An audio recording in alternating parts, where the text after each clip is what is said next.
a kind of a question, for my listeners in the Chicago area.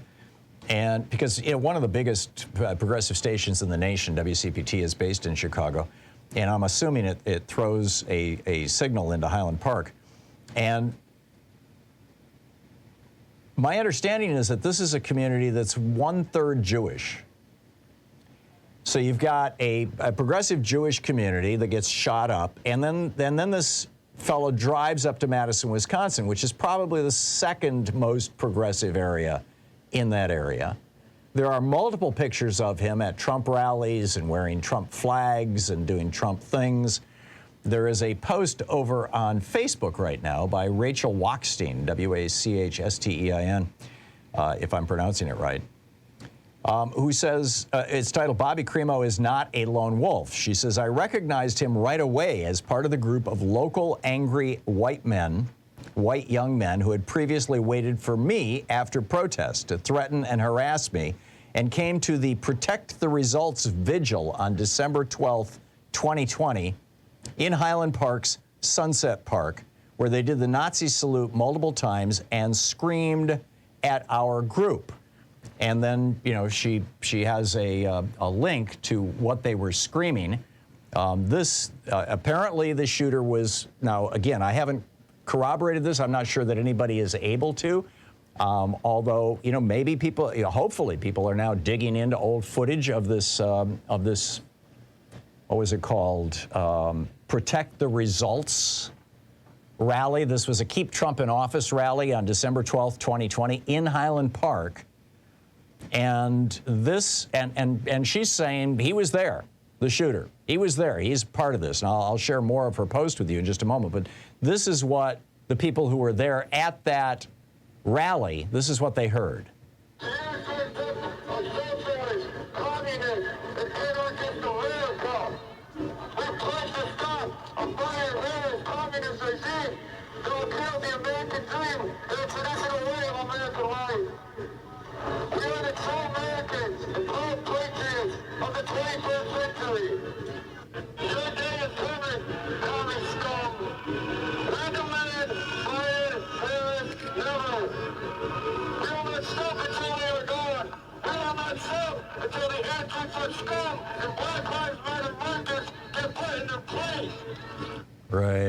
Right.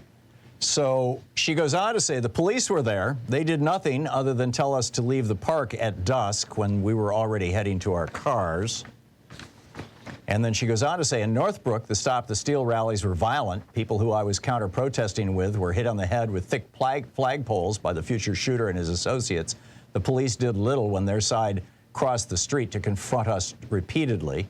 The shooter, she's talking about the Highland Park shooter, joined a group of pro-Trump and militia supporters in the summer of 2020 to intimidate residents with their aggressive Trump train through the heart of the old downtown, the location of his future mass shooting. She says, don't believe the news reports. Bobby Crimo was a known agitator, and there could have been interventions before my neighbors' bodies lay strewn across the parade route. She goes on to say, you will see, she says, the truth is slowly leaking out as some media outlets do the investigative work that should be done. You will see that Robert Crimo wasn't just a crazy person with violent tendencies. He was part of an organized movement to instill fear in anyone brave enough to oppose the fascist threat to our country. He is no lone wolf. There are 100 Bobby Crimos waiting in the wings for a chance to punish liberal America and anyone who they see as not embodying, quote, traditional American family values. And she ends with a call to do your damn homework, media, and a whole bunch of links to various news stories that, might back up what she's saying.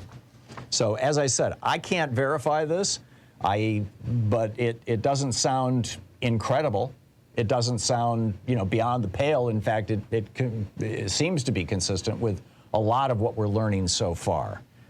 Which brings me to my op-ed today over at HartmannReport.com. GOP cancel culture is hard at work canceling America.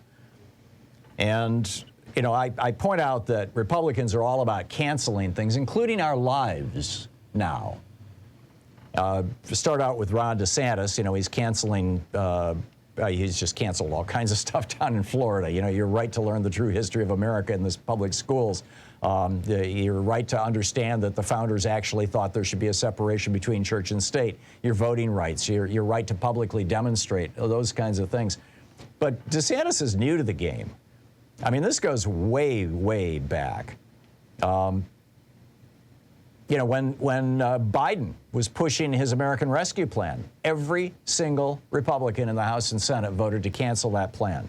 And then they wanted to cancel our memory of their canceling. Roger Wicker was one of a dozen Republicans to tweet out a brag on how the COVID rescue legislation was helping people in his district. But that's just the beginning. Republicans have been trying to cancel the minimum wage ever since it was enacted in the 1930s. They've canceled every attempt to increase that minimum wage for over a decade. They're trying to cancel America's health care. They voted, 40 or 50 times to cancel Obamacare. They fought to cancel unions since the 1920s. In the 1940s, you know, they passed Taft-Hartley. They've worked hard to cancel educational opportunity for Americans. Republicans have been working since 1980 to cancel a woman's right to choose an abortion, and now they've done that in multiple states.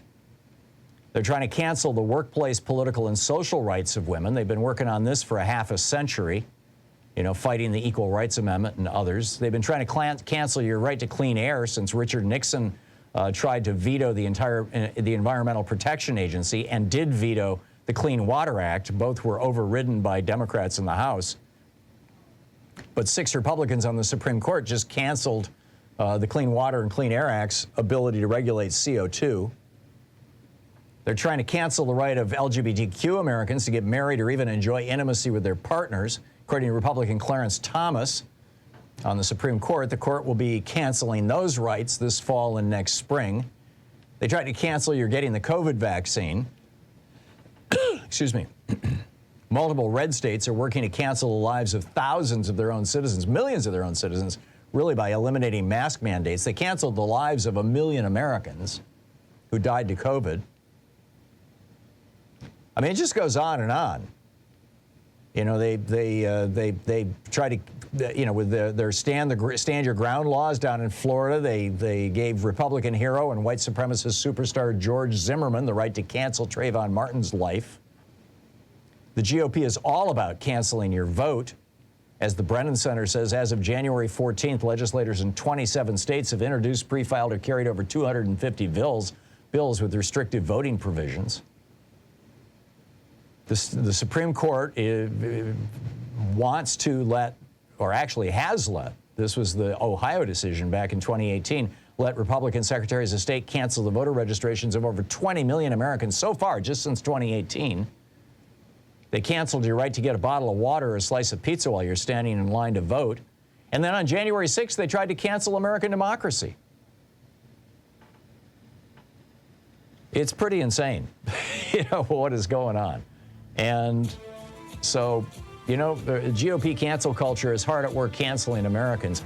And what is going on with this shooter in Highland Park? If you're from the area or from Chicago, I'd love to hear from you if you have any information on this or can back this up or whatever.